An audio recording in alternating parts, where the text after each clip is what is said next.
What are some real but crazy facts that could save your life? If you get stabbed or impaled, leave the foreign object alone. Do not attempt to remove it. Yeah, it's horrible and it's freaking you out, but your odds of survival are much higher if you just leave it be. Medical professionals will remove it in an environment equipped to deal with it. If a person's pupils don't dilate to the same size, there's the possibility of brain damage. If someone is trying to suffocate you with a pillow by pressing it down on your face, just rotate your head to the side and there will be a small air pocket for you to breathe. They'll probably still try to kill you afterwards, but at least you can survive for longer. You can hold a plastic bag around a willow tree branch with leaves and it will start condensating drinkable water in the bag. Put a lid on a flaming pan to smother it and remove from heat carefully. Never throw any liquid on it. Don't remove the lid for at least 5 minutes.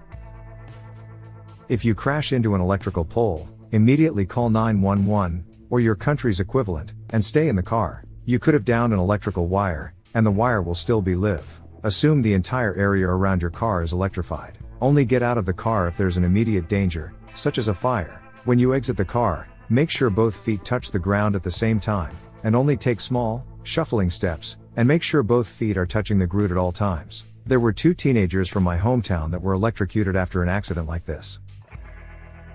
Maybe not to save your own life, but it could help you save someone else's. When performing CPR, chest compressions need to be continuous, deep and fairly quick. Call for an ambulance first. If you can get someone to help you, do so, because it is exhausting. For an adult, good quality chest compressions should be 2 per second and 5 to 6 centimeters deep. You should lock your hands together one on top of the other, get your arms straight, lock your elbows and push with the heel of your bottom hand into the middle of the chest. Hard. And you do not stop until help arrives. The rumor that chest compressions can crack ribs is true, but trust me, they'd rather have broken ribs than be dead. Not too crazy, but if someone is acting drunk but didn't have any alcohol, ask them to smile. If one side of their mouth is down, take them to a doctor cause they are having or will have a stroke. I learned this from a firefighter video I saw years ago, probably here on Reddit. If you are ever choking and there is nobody to help you, lay on the floor on your hands and knees, then drop your body to the floor. This should create a sudden puff of air, pushing the food out of your throat. If at first you don't succeed, try it again. It will save your life. I don't know why this one is missing. When you see someone faint, don't help him staying up. Gently catch and lay down ASAP. They're fainting because brain needs blood to stay alive. Keeping them upright will prevent this. If you feel lightheaded, lay down so that no dumbass will try to keep you on your feet. If you suffer from any condition that causes fainting, explain this to people around you. If the forest suddenly falls silent, stop and listen. More often than not it means apex predator is near. Tea bags stop bleeding. They have an acid called tannic which is a natural clotting agent. Dull knives are more dangerous in the kitchen than sharp knives. A sharp knife is easy to use and you don't struggle at all. A dull knife causes you to jerk or make uncontrolled movements because of how much force you apply. So you might nick yourself with a sharp knife if you aren't paying attention. It'll sting, but chances are you'll just need a band-aid. A dull knife and you might stab pretty deeply. If your house smells like fish for absolutely no reason, 9 times out of 10 it means that there is an electrical fire. The other time it means you need to take a shower. If you're choking, don't get embarrassed, don't go to the bathroom, don't walk away from people. I've seen a couple people nearly die because they were panicking and walked away from the dinner tables and such while choking. Do the universal sign for choking with both your hands on your neck, and most people will get the message. If it's cloudy outside and you suddenly feel static run down your body and your hairs raise, better pucker them cheeks and drop to the ground. Lightning is about to hit dangerously close to you. If the ocean water suddenly recedes at the beach you're at, a tsunami is probably coming. Run, don't look at the fish. If you get bit by a wild animal, you must get the rabies vaccine. Rabies is not like a flu or mild inconvenience. It's one of the most lethal diseases on the planet. It has a near 100% fatality once the disease takes hold, and it's a horrible way to go. Never work under a car on a jack, always have it on jack stands or a lift. If you end up having to survive in a forest, crickets or grasshoppers chirping is not annoying, it is your sign of safety. Crickets stop chirping when something big is moving close to them. If you find yourself stranded in a desert, ration sweat, not water. Of course don't drink all of your water in one go, but the rate at which you'll dehydrate and overheat if exerting yourself, for example walking/hiking too fast or climbing over obstacles in the heat of the day, will kill you much quicker. Many people are found dead, with water, which is terrifying. A motorcycle helmet is stronger than a skull. Point at someone and delegate. People freeze up in emergencies or assume someone else will handle a problem.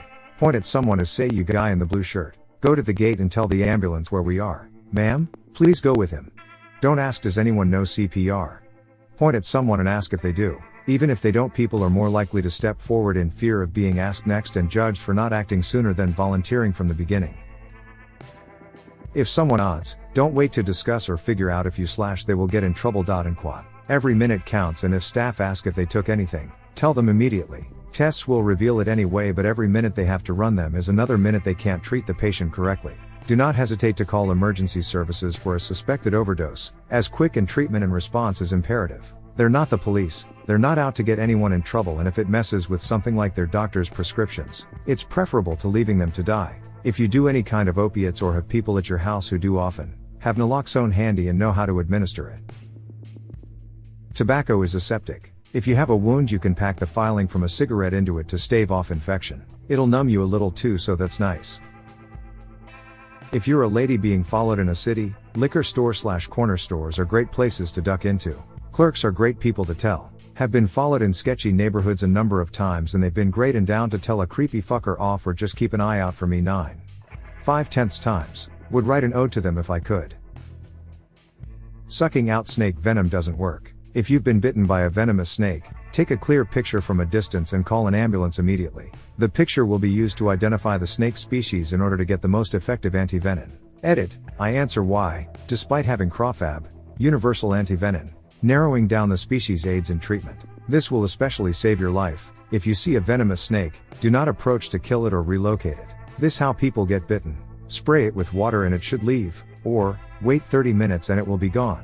Getting close to a venomous snake with the intent to kill it is how you will get bitten. If you see a snake you can't identify 100%, if there is even the slightest possibility you don't know, don't pick it up. This is surprisingly common. Your friendly vet med specializing in herpetology.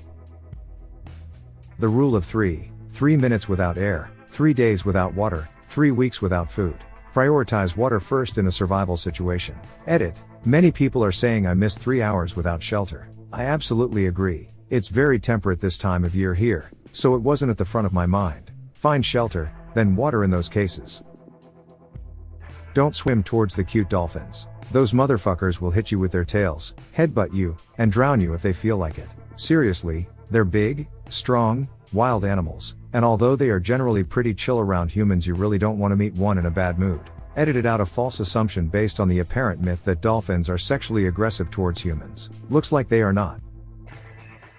If you are trapped in a burning building and your exits are blocked by flames, make sure there is no fire on the other side. Put a blanket over you if you have one around, tuck your face down, then run through the flames. Immediately throw the blanket off of you as it will be on fire, but you want. A hooded jacket could work too, just be aware that your legs will be uncovered, so once you throw the jacket off, immediately stop, drop and roll to put the fire out on your legs. This works best if you are going out a window or a door to the outside. Don't do it if you aren't sure there is no fire on the other side. If you run through a burning doorway into a hallway that is also completely on fire, you're FE'd.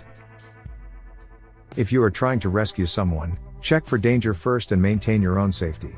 In a lot of situations, it's easy for untrained first responders to become a casualty themselves in the heat of the moment trying to help others. Source, I'm a nurse and I've seen this happen a lot, particularly with drownings.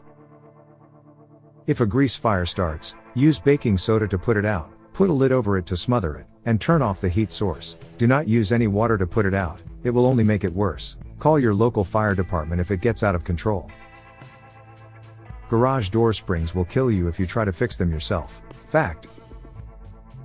When caught in a rip at the beach, just swim slowly along the beach, parallel to the shore until you feel the pull ease up, then swim towards the shore. If you drive after being awake for 24 hours, your response times are impaired, the equivalent of somebody just over the drink driving limit.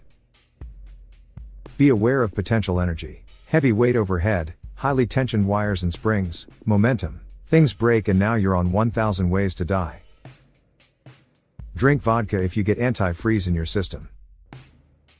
When you're driving down the highway, check the sides of the road for glowing eyes of animals like deer and elk. It's the best way to avoid or prepare yourselves for collisions. Ever since hitting a moose, I do this constantly. Polar bear liver contains a fatal amount of vitamin A if eaten by a human. If you are ever offered polar bear liver, politely decline. If you drink bad homemade alcohol, it may have methanol, which is deadly. It can cause vomiting and blurred vision, and ultimately can kill you. The cure for methanol poison is drinking ethanol, regular alcohol. So basically, if you get sick from moonshine, drinking good whiskey or vodka can save your life. Edit. Some people have commented that this is false information, but some information online says that this is true. I heard about this on House, but I did at least Google, and found several links about methanol moonshine poisoning. I am not a medical doctor. Never, ever, ever go with someone who has a gun or knife pressed against you.